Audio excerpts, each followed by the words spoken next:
Good morning, I'm Taylor Wilson, and today is Monday, April 8th, 2024. This is the Excerpt. Today, a look at the funding issues at election offices nationwide, plus the latest from Gaza ceasefire talks, and college basketball crowns its champions. Election offices say they need more funding, and advocates are calling on Congress to help. I spoke with USA Today Congress campaigns and Democracy Reporter Sudiksha Kochi for more. Sudiksha, thanks for making the time. Thank you so much for having me. So can you just start by telling us about this Massachusetts town clerk and her story? So, Grace, the town clerk in Massachusetts, spent October 17th, 2020, which was the first day of early voting in her state in the 2020 election, in the emergency room. But before heading to the hospital, she checked to make sure her precinct was set up since she was the only town clerk that her area had. And after the emergency room visit, she emptied out the ballot drop boxes for the night. Grace's story is just one example of the many hardships that election officials have to face due to situations such as staffing shortages and other problems that happen due to lack of funding. Yeah, I want to hear more about that, Sudiksha. How exactly does her story echo really similar ones at election offices around the country? And you touched on it. What are some of these challenges that we're hearing about? This year in particular, election officials are expected to face increased threats of disinformation, lack of election security, and other issues simply because this election is expected to be more widely criticized than in previous because of the misinformation surrounding the 2020 election. So, data shows that 3 out of 4 election officials say threats have increased in recent years, and 1 in 6 election workers say that they have been threatened, according to a 2022 survey. And an average of 2 local election officials per day have left their jobs since the 2020 election. But election security is not the only thing haunting election workers. Another situation is antiquated technology. One of the chief deputy clerks I spoke to in Michigan said that 22 out of the 27 cities and flagships in his county don't have full-time dedicated IT support, and no jurisdiction there has cybersecurity managers. The other problem is that with a very, very tight budget, election officials are just not able to spend enough money to be able to upgrade their voting machines, election equipment, technology, or any sort of other election infrastructure that they need. And Sudiksha, we know cost and funding is a big part of this conversation. How expensive is it actually to run an election? So, the usual estimate that local jurisdictions and states spend to administer a presidential election, excluding campaigns and non governmental spending associated with get out the vote efforts, can come to about $2 billion to $3 billion nationwide, according to the National Conference of State Legislatures. That cost can actually come out to be thousands to millions of dollars per election office. So, what do election workers really want as a solution here? Is this a question of more funding? And how much does Congress allocate for local elections as it stands?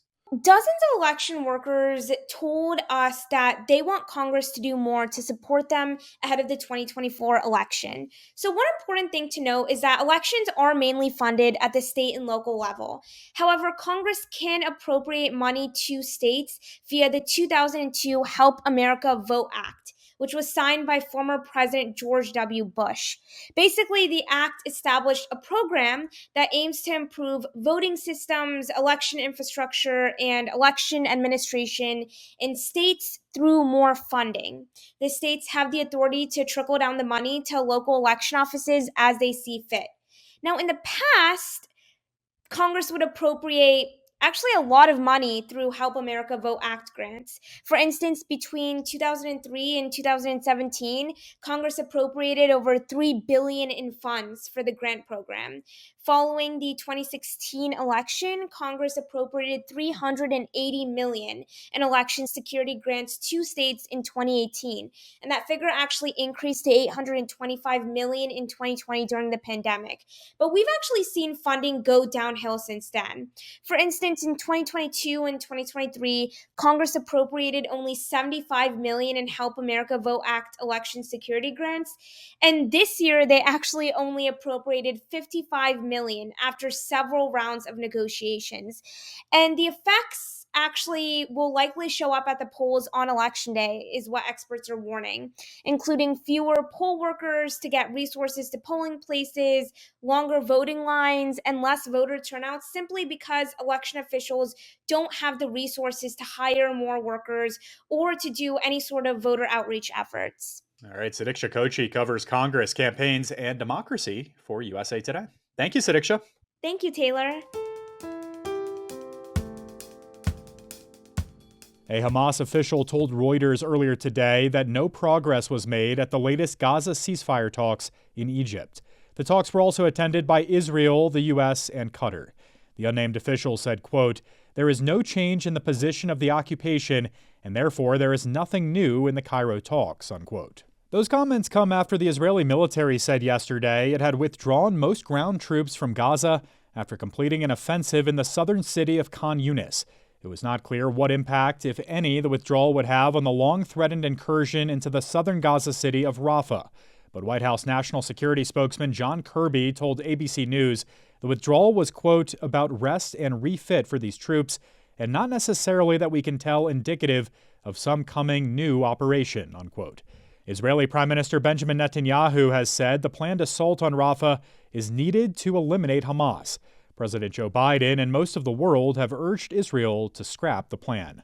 When it comes to ceasefire talks, Hamas wants an end to Israel's offensive and a full Israeli withdrawal from Gaza, while Israel wants a deal to free hostages from the territory in exchange for some Palestinians in its jails without a commitment to end the war. Ballot measures on abortion access and recreational marijuana may bring more women and younger voters to the polls in Florida. That's raising hope for Democrats in Donald Trump's home state. I spoke with USA Today Network state capitol reporter in Florida, John Kennedy, to learn more. John, thanks for hopping on the Excerpt today. Good to be here. Thank you. So, John, the state Supreme Court on Monday made some decisions around proposed constitutional amendments for the November ballot. Let's start with abortion. What's at issue on this ballot measure? What's on the ballot is basically a measure that would bring abortion access in Florida back to the standard that it had been before Roe versus Wade 2 years ago. That would basically allow access to abortion up to about 24 weeks of pregnancy. Right now, the state's standard is 15 weeks, but that same Supreme Court that okayed this ballot measure for the November ballot also approved the 15-week law that the state legislature enacted a couple of years ago. And last year, they reduced that to 6 weeks. So that 6-week standard is going to go into effect on May 1st. John, can you help us understand really how big of an issue abortion is in Florida at the moment? We know this is a hot button topic around the country. What might this mean for bringing people out to vote in the Sunshine State? Yeah, it's kind of seen as something that's probably going to bring more women voters, younger voters. And those are two that polling shows that lean toward President Biden in the presidential contest. President Trump is considered likely to win this state, which has been trending red in recent years. This measure, however, having abortion rights on the ballot is seen as one that might bring out voting cohorts that are more aligned with Democrats. The Biden administration has declared that Florida is in play. Now, that may be a little bit of an overstatement, but it is at least going to become a distraction for President Trump and his campaign. He's going to have to put some time, money, and resources into Florida. And what about on marijuana? What is this ballot measure and how significant could it be for getting out I would say in particular the young vote in the state. Yeah, that's another one that is considered probably a younger voter driver. That's going to allow recreational marijuana in Florida. So far, for several years now, Florida has only had medical marijuana. Probably younger voters will be coming out more. It's also kind of a mixed bag because I think there's probably a lot of MAGA Republicans that may be supporters of recreational marijuana too. They're going to come out and vote for it as well. So either way, there's going to be a lot of people go to the polls this November. And John, as you mentioned, the Biden campaign is saying they see Florida as in play. What role are these measures having in terms of that conversation? How much focus is the Biden camp putting on Florida at this point? Well, right now it's pretty much just talking it as far as that goes. The Biden campaign has put out an online video talking about his support for abortion rights. That's going to be airing in online social media platforms. I'm still kind of skeptical that the Biden campaign is going to put a lot of money into this state. I think they do see an opportunity here that coincidentally there's going to be voters going to the polls that may be more likely to vote for them. That could be a plus. There will be efforts, but so far we're not really seeing much of a manifestation of it. All right, interesting stuff. John Kennedy covers the state capitol for the USA Today network in Florida. Thank you, John. Thank you.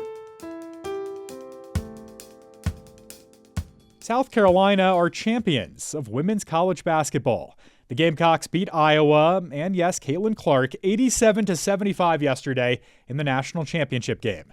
It's Carolina's third championship since 2017. Meanwhile, on the men's side, the national champion will be crowned tonight.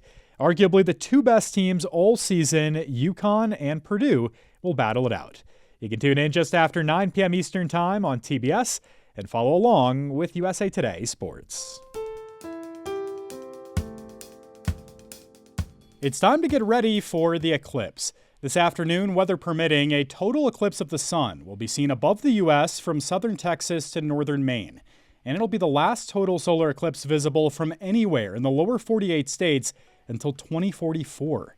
Within the path of totality, federal forecasters say the best chances for clear skies will be in northern New England, while folks in parts of Texas, Kansas, and Missouri may have worse viewing conditions with cloudy skies.